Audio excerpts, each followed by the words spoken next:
I've got these videos, and hopefully, whatever you're doing on your Facebook or on your Twitter page or on your Google Pictures as well, take pictures. Take pictures. We heard as well about how we should keep a notebook of the things that we're going through at the moment because this is history we're living in, man. President's going to be announcing what's going to happen at 7:30. I thought let's break it up and do a live book reading, really, because sometimes you need a bit of lightness in the life. I'm going to get rid of that. Don't need those headphones. Thank you very much. Okay, so the book reading today is from, again, this Rudyard Kipling book, this beautiful one. This comes from Monet.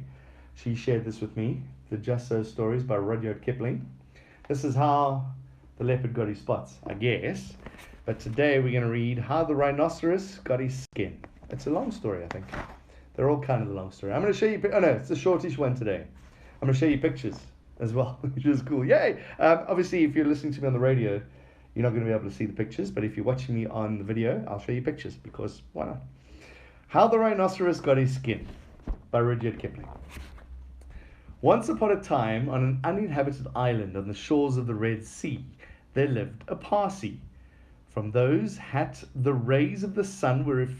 let's start that again, shall we? That was terrible. Once upon a time, on an uninhabited island on the shores of the Red Sea, there lived a Parsi, from whose hat the rays of the sun were reflected in more than oriental splendor. And the Parsi lived by the Red Sea with nothing but his hat, and his knife, and a cooking stove of the kind that you must particularly never touch. And one day he took flour and water and currants and plums and sugar and things, and made himself one cake, which was 2 feet across and 3 feet thick. 2 feet. It's about that much, and 3 feet. Easily that. What a big cake. It was indeed a superior comestible. That's magic. And he put it on the stove because he was allowed to cook on that stove. And he baked it till it was all done brown and smelled most sentimental. But just as he was going to eat it, there came down to the beach from the altogether uninhabited interior one rhinoceros with a horn on his nose, 2 piggy ears, and few manners. In those days, the rhinoceros's skin fitted him quite tight. There were no wrinkles in anywhere. He looked exactly like a Noah's Ark. Right, that's right. He looked exactly like a Noah's Ark rhinoceros, but of course much bigger. All the same, he had no manners then. He's no manners now, and he never will have any manners. He said, "How?" And the Parsi left that cake and climbed to the top of a palm tree with nothing on but his hat, from which the rays of the sun were always reflected in more than oriental splendor.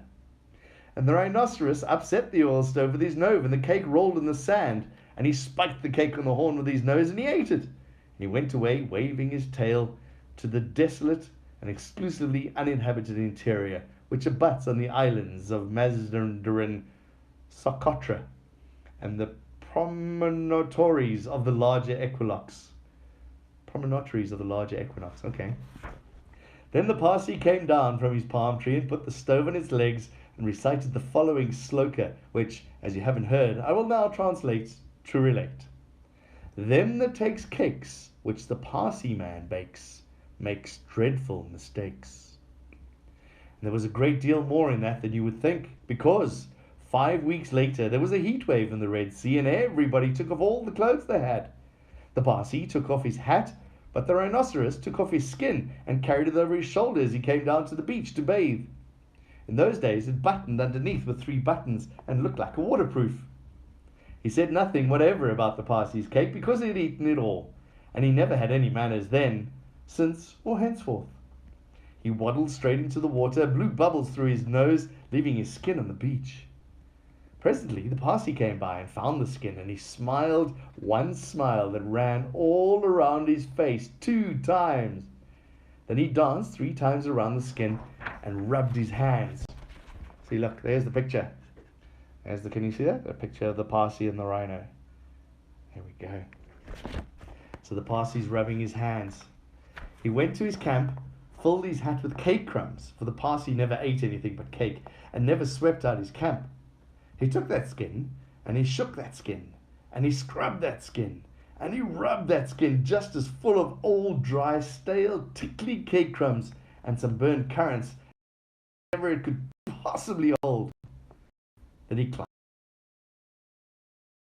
fold over his shoulder, and another where the buttons used to be, but he rubbed the buttons off, and he rubbed some more folds over his legs, and it spoiled his temper, and it didn't. They were inside his skin. Look, there's the Parsi in the tree. The rhino. Can you see the rhino in the sand, in the sea there? And they tickled the crumb.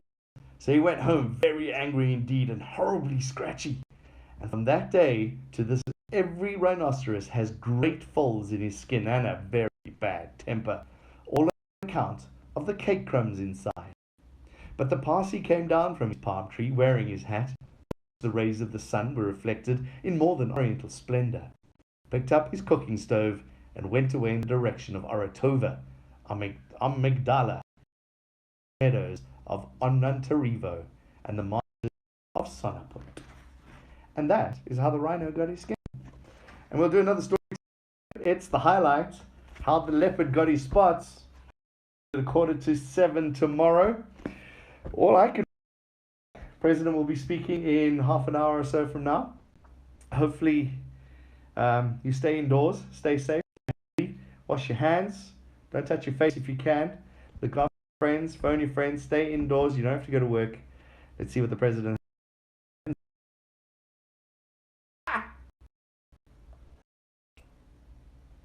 Okay, that's it for me as well.